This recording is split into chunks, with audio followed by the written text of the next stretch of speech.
Bonjour, c'est Dominique. Alors, je vous montre la page terminée. Je suis trop contente. Alors ici, finalement, j'ai mis un papier design, mais bon, à cause que c'est un papier 20 par 20, vous savez, on a un motif en haut et un autre en bas. Alors, j'ai caché le motif en bas parce qu'il y avait la moitié d'un personnage. Alors, j'ai fait une petite pochette en angle, tout simplement. Alors, vous coupez un rectangle, vous faites un petit angle aléatoire. Vous avez une bande de collage à droite et en bas. Et puis, vous les pliez. Moi, j'arrondis le coin après avoir fait mon pli. Et puis, vous collez tout simplement. Puis pour le matage, bien, vous coupez le même rectangle, toujours avec 2 mm de moins large, moins haut à peu près. Vous arrondissez le coin ici. Ensuite, vous placez ici. Puis, vous allez tracer une marque ici et ici pour faire la diagonale. J'aurais pu la faire un petit peu plus étroite, mais bon, ça va. C'est juste qu'ici, c'est un peu plus large, mais c'est minime comme différence. Alors voilà. Puis ici, bien, ça donne l'occasion de mettre quelque chose qu'on veut. Alors voilà, ici, je m'aperçois juste qu'il y a une petite... j'ai pas bien sablé. C'est collé juste en bas et sur le côté. Puis ici, j'ai ajouté une petite bande parce qu'on voyait un peu le personnage. Alors, on ouvre comme ceci. On a 2 espaces photo ici. On en a 2 autres si on veut ici. Puis on ouvre encore ici. Alors, je ne comprends pas pourquoi ici, j'ai plus large. Alors, il doit y avoir une erreur que j'ai faite. Mais bon, c'est correct. On a 4 espaces photo. Donc, ça fait 8 espaces photo. C'est original, hein? Je trouvais que c'était bien de faire double comme ça. Puis ici, mon aimant. Finalement, j'ai ajouté le gousset, 3 mm. Je l'ai mis dans la boîte de description de la vidéo d'hier quand vous allez faire votre rabat fermoir, que j'ai ajouté 3 mm. Donc, ça donne 9 mm finalement. J'en avais 6, puis là, j'ai ajouté 3. Ça fait 3/8 de pouce. Voilà. Alors, ça, c'est terminé. Ici, j'ai fait les cartes. Bon, j'ai fait une carte qui va comme ceci, qui est simple. Si jamais j'ai du papier suffisamment pour remater à la fin, je verrai, parce que là, c'est juste blanc, c'est peut-être pas l'idéal. Puis, peut-être que je pourrais mettre une bande de chaque côté à la limite si j'ai pas assez de papier. Celui-là, je l'ai fait qui ouvre en 2 comme ceci. Et puis voilà. Alors ça, c'est terminé. J'ai aussi fait les petits cahiers. J'ai fait mes petits cahiers. Lui, il est prêt pour l'interaction qu'on va faire aujourd'hui ou demain. Je crois que c'est celle de demain. OK. Puis, j'ai les autres petits cahiers ici. J'en ai un ici. Puis l'autre, je pense que je l'ai inséré quelque part. Ah oui, je l'ai mis ici dans la pochette acétate. Comme ça. Voilà. Tout simplement. Encore là, comme je vous dis, je n'ai pas fait des décorations. Ça va venir à la toute fin. Quand j'ai fini les tutos, tout est terminé, bien là, je fais les décos. Puis ensuite, je fais le dévoilement. C'est ma façon de procéder. Alors ça, je mets ça de côté. Alors, là, ici, on va travailler sur le côté A de la page, avec la doublure de page devant, avec le X ici à gauche, en haut, comme ceci. Alors, habituellement, je fais le pop-up de l'autre côté parce que j'ai plus grande surface, mais le pop-up que je vais faire maintenant, si je regarde sur le tuto de Tanu Créative, elle travaille sur une base de page de 20 par 20, donc idéalement carré. Alors quand même qu'on ne serait pas carré, il n'y a pas de problème. Mais pour les mesures, il faut aller avec la partie la plus étroite. Alors vu qu'on a plus étroit en largeur qu'en hauteur, donc on va se fier à la partie étroite. Et vu que j'ai un rabat qui ne se rend pas jusqu'au bord parce que je dois faire un fermoir quelconque, alors on se trouve à calculer cette largeur ici qui est plus petite que celle-ci. Donc la base va partir de ceci. Parce que sinon on va avoir un morceau de pop-up qui ressort. D'accord? Alors, j'ai fait le rabat, pas de gousset. Une bande de collage, tout simplement. Comme je vous dis, 3 ou 4 mm de moins. Idéalement 3. Et puis la même hauteur que la page. D'accord? Ensuite, alors là, comme je vous dis, la base va devenir ceci. Donc, moi j'ai 16 cm. Donc, ma largeur de mon morceau va être de 16 cm. Il ne faut pas dépasser. Il peut même être 1 mm de moins. Puis, vous allez avoir aussi un carré de 16 cm. D'ailleurs, je vais le réparer un petit peu. Plus une bande de collage chaque côté. Donc, on a 16 cm, plus, puis ici, on a 18 parce qu'on a 1 cm chaque côté de bande de collage. Si vous mettez plus, bien c'est correct. Pourvu qu'entre les deux marques, vous ayez 16 cm. Ça devient un carré. Alors, on va faire les 2 lignes de pliure. Je vais prendre ma petite planche. Ici et ici. C'est ici. Parfait. Ensuite, on va faire un X. Alors, d'une ligne de pliure à l'autre, moi, je me sers de ma rainure que j'ai fait au crayon feutre sur ma planche. Pour pouvoir bien aligner en haut et en bas. C'est la meilleure façon. Comme ceci. Alors, on a un X comme ceci. Très simple. Donc, on passe nos marques.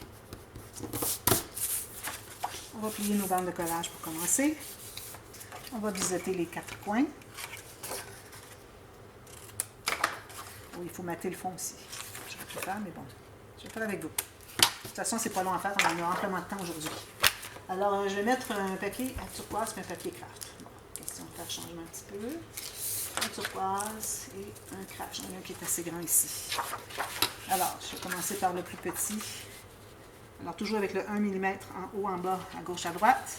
Je n'ai pas encore arrondi les coins, mais je pense que je devrais parce que je pense pas qu'on a besoin des coins pour cette interaction-là. Je vais arrondir mes coins. Parce qu'une fois qu'on a maté, si on veut arrondir les coins, on peut le faire, mais ça reste que notre papier il se rend jusqu'au bord. On n'a pas le petit 1 mm que j'aime bien avoir. Alors moi, je vais prendre encore ma fantaisie ici. Puis, même chose ici. Je vérifie si tout est correct avant de mettre de la colle. Parfait. On va coller ça.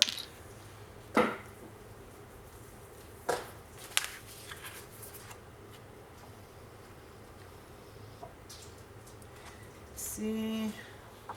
Bon, je commence toujours par faire le tour, m'assurer qu'il y ait de la colle tout autour, mais pas trop près du bord, parce que sinon ça va s'étendre quand on va presser dessus. Et on veut quand même qu'il y en ait, je dirais, à 2-3 mm. C'est l'idéal. Pour celles qui commencent, qui ne savent pas trop. Moi, je me souviens quand j'ai collé mon premier morceau, quand j'ai fait mon premier projet de scrap, il y a 7 ans, 8 ans. Ça m'a pris comme 10 minutes avant de coller mon premier morceau. Je m'étais dit, oh là là, j'ai à apprendre, hein? Donc ici, je vais le baisser un petit peu parce que, voilà, comme ceci. Un grand plieur. Ici, mon petit chiffon. Voilà. Puis, alors là, il faut penser au fermoir avant de mater le fond ici, parce qu'on doit placer le fermoir ici. Si jamais vous oubliez, vous pouvez toujours mater par-dessus la petite bande de collage du fermoir. Alors, fermoir, je vais faire encore une manche, quoi. Excusez. J'en ai pas fait beaucoup de mains encore. Alors, encore là, il va y avoir un peu d'épaisseur, mais pas tant. Alors, on pourrait aller à... Alors, je fais 1 cm ici. Si je vais à 3 mm, je pense que c'est suffisant pour le gousset. Puis là, ben, c'est un peu grand. Bon, je vais le laisser comme ça, puis je verrai après. Je vais toujours ajuster après coup. Alors là, c'est pas nécessaire de biseauter. Alors, je mets la colle derrière, c'est-à-dire sur le dessus, comme ceci, de la bande de collage. Puis, j'aime ne pas centrer, moi. Alors, je vais mettre plus bas que le centre. Avec la ligne intérieure des deux plis, la ligne qui est le plus à l'intérieur, tout juste sur le bord de la page. Puis, vu qu'on n'a que 3 mm, je ne pense pas que ça soit quelque chose qui nous empêche de tourner la page, comme quand on avait celui-ci. On a fait en diagonale, comme vous voyez, l'angle qui est ici. Alors, je ne pense pas que ce soit nécessaire de le faire parce que c'est pas vraiment épais. Plus que 3 mm peut-être, mais à partir de 3 mm, je ne pense pas que ce soit nécessaire. Voilà. Alors, juste au moins installer votre fermoir. Ensuite, on réglera ça plus tard. Ensuite, alors là, je vais mater ici. Alors, toujours de part et d'autre du pli. Il ne faut jamais couvrir le pli. Puis ici, 1 mm, 1 mm, 1 mm en haut, 1 mm en bas. Mais idéalement, la même hauteur que celle d'à côté pour que ça paraisse bien. Quand on a un qui est plus petit que l'autre, c'est pas l'idéal. C'est pas aussi joli. Ça choque l'œil. Ici. Voilà. Donc, ici, on n'a pas rien à biseauter. Je vérifie si tout est correct. Parfait. C'est peut-être un petit peu large. Je vais en enlever 1 mm. Parce que là, j'arrive trop juste sur le bord du pli.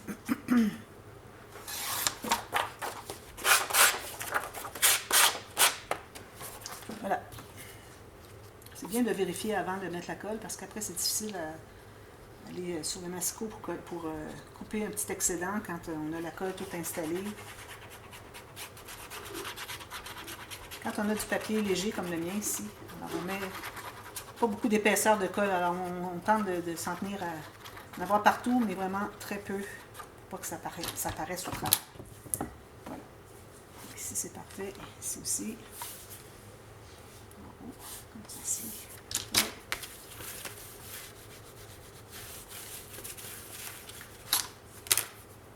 neige pour l'excédent de colle.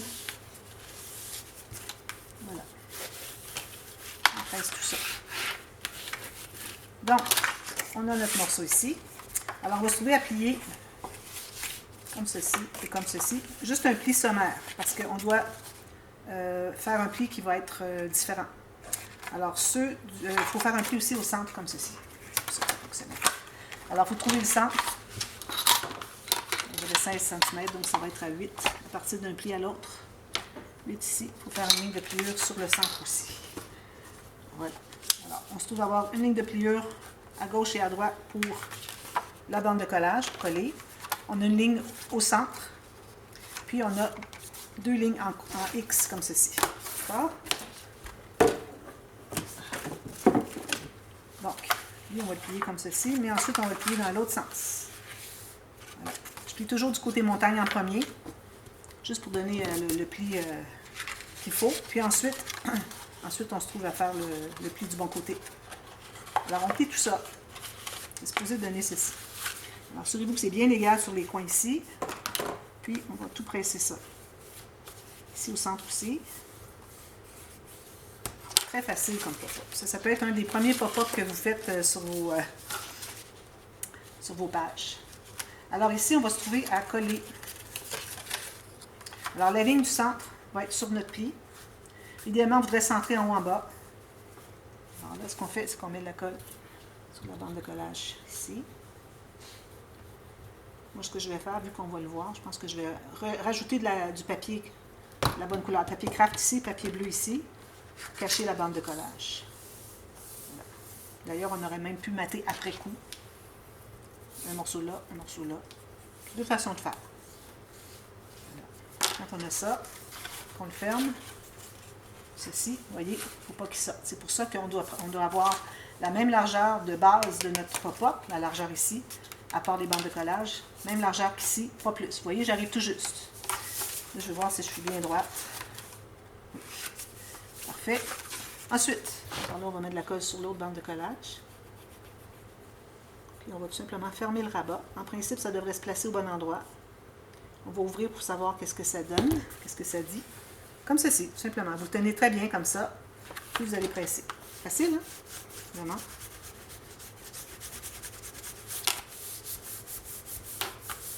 On va voir rapidement. Je vais pousser ici pour l'aider, pour pas que ça décolle la bande de collage qui est ici. Puis, je vais le tenir pour pas qu'elle se déplace. Voilà, ça va jusqu'au fond. Donc, j'étais vraiment au bon endroit. Ça veut dire que mon carré ici, il est vraiment carré, puis il est vraiment placé au centre. En ayant la ligne ici, de pliure qui arrive ici, ben, on se trouve à être bien centré. Alors, vous, si vous le faites pour un autre format de page, alors tout simplement, ce que vous devez savoir, c'est que si vous avez un carré, ben, c'est la hauteur ou la largeur de votre carré. Mais attention, si vous avez un rabat, parce que ça prend un rabat. Si votre rabat est un petit peu plus étroit que la base de page, il faut calculer la grandeur du rabat. Si vous avez un rectangle comme moi, il faut aller avec le plus petit. Donc ici, ceci est plus petit, la largeur est plus petite que la hauteur, donc je vais aller avec la largeur. Encore là, avec le rabat et non la base de page. Ensuite, alors là, ici, on va pouvoir mater si on veut, mais je ne pense pas que ce soit nécessaire. Là, on doit se faire des cartes de... alors là, il faut que ça mesure le carré qu'on a ici. Alors, tout juste un peu moins que le carré. Alors, on libère le pli du centre, on calcule la largeur et puis la hauteur. Puis, ça va devenir notre carré. Ici, comme ça. Alors, ici, je vais en avoir deux. Ce n'est pas des photos extrêmement grandes, mais ça fait son effet. Alors, ça nous en prend 4 comme ceci.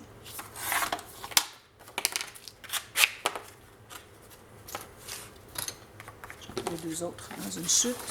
Ici. Ici. Lui, je pense. Même chose. Alors, deux autres. Même format. Alors, quel que soit le format du carré qui se retrouve à être ici, c'est le format de vos cartes. Je l'avais fait dans un album, je ne sais plus lequel, je ne sais pas si je l'avais fait dans l'album Noël 2022, mais j'avais fait les cartes un peu plus grandes. Donc, ça frottait un peu quand je l'ouvrais. Si vous voulez faire un peu plus grand, parce que vous avez des photos qui sont juste un tout petit peu plus grandes, vous pouvez y aller avec ça, mais comme je vous dis, ça va frotter un petit peu. Ça va être moins doux quand on va l'activer. Alors, on a nos cartes. Vous les matez, puis ensuite, vous les collez. Où est-ce qu'on les colle déjà? Pour que ça se ferme comme ça. Est-ce que je les colle ici? Je pense que oui. Je les colle en haut, je me souviens. Alors, le triangle du haut,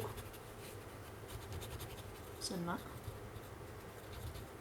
Puis, on colle notre carte. Ici. Alors, il faut libérer le pli, les plis. Ici, on n'a pas de pli. J'avais beau le chercher, je ne le trouvais pas. Là, je comprends, il n'y en a pas. Mais il faut se rendre au coin ici, où est-ce que les deux X, le X, les deux lignes diagonales se rencontrent. Donc, ça, c'est un. C'est la même chose avec les autres. Ici en haut.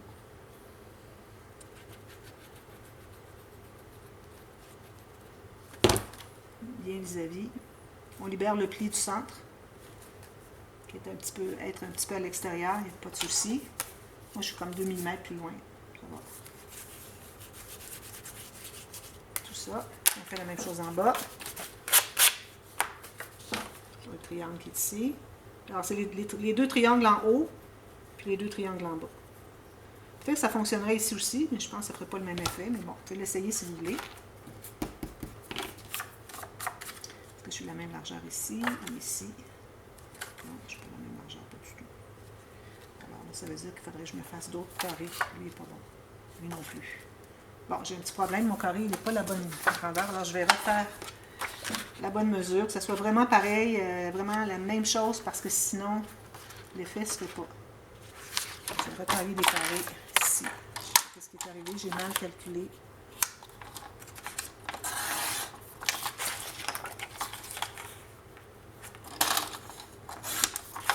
Un autre.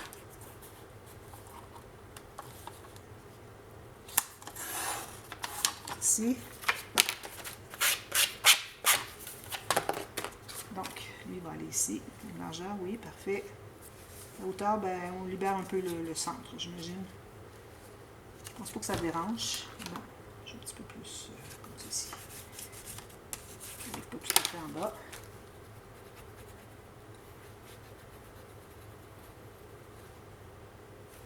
Puis celui d'en bas. Alors, je m'assure que je suis la même largeur de lui, puis la même largeur que lui.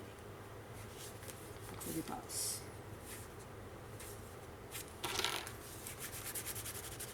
On enlève l'excédent de colle qui est ici. Voilà, très facile, hein? Plus facile que ça, je ne sais pas qu'est-ce qu'on trouverait. Alors, quand on ferme, ça fait ceci. C'est trop beau. Regardez, voyez, ça arrive tout juste. 1 mm de moins. Vraiment, mon calcul était très bon. Alors, si jamais vous avez fait plus grand un peu, ça va frotter un peu, ici sur les côtés. C'est pas dramatique. Moi, je l'ai déjà fait, puis ça fait très bien aussi. Ça ajoute du son. Alors, voilà. Alors, moi, je vais mater ici avec du papier uni. Puis, je vais ajouter des espaces en serre ici, probablement, pour mettre une carte avec 2 petites photos, peut-être, ou quelque chose comme ça. Peut-être une carte pliée, en journaling, je sais pas. Alors, quand je vois que j'ai une bonne largeur ici, ou bien vous ajoutez des petits espaces photos, ou bien un espace en serre avec une carte à l'intérieur. Comme j'avais fait, si je le retrouve, je ne sais pas est-ce qu'il est pas ici ou pas ici. Bon, je ne le retrouve pas, mais bon, vous l'avez vu, je pense que c'est ici. Non. Ici. Oui, ici, je vous montre. Alors, des petits espaces ici. Alors, tout simplement un morceau de papier rectangulaire, à peu près 3 cm maximum, dépendamment. Moi, je fais à peu près 3 cm. Question d'avoir un petit peu plus de motifs. Moi, ici, j'ai mis un petit fanion. Et puis, vous collez juste à la base. J'arrondis ici, puis je mate avec 1 mm tout le tour plus petit. Vous collez juste à la base, c'est tout. Alors, ça fait que vous pouvez mettre les choses à l'intérieur facilement. Alors, je n'ai pas mis les cartes ici encore, mais ça va venir avec la finalisation du projet quand j'aurai tout terminé les tutos. Alors, toutes les petites cartes vont s'ajouter. Alors, voilà, c'est ça. Alors, je mate tout ça, puis je vous reviens, puis je vais faire quelque chose ici sur le dessus. D'ailleurs, je vous avais montré que j'avais fait ça, oui. Alors, encore là, peut-être je vais prendre un beau design pour avoir quelque chose de très joli sur le dessus. Peut-être encore une pochette, je verrai. Alors là, il faut savoir aussi que on est ici. Okay. Alors, il faut que ça soit facile, que ça ne frotte pas. Alors, il ne faut pas ajouter des choses trop qui pourraient accrocher ici. Alors ici, je vais certainement en enlever un peu parce que je trouve que ça enlève beaucoup de l'espace pour la page. Alors, je vais en enlever un petit peu, je vais arrondir les coins. Je vais faire la même chose qu'ici. Mater à l'intérieur, extérieur. Je vais mettre un aimant, probablement. Puis, c'est tout. Alors, vous placez les aimants avant de mater, ici. Alors, je reviens avec tout ça terminé, puis je vous reviens pour celle-ci. Elle est très facile, un pop-up facile à faire. Vraiment, c'est un pop-up, pas vraiment un pop-up, un dépliant. J'appelle ça le dépliant double. Alors, je vais vous enseigner ça demain pour la suite. Alors voilà, à demain. Bye bye.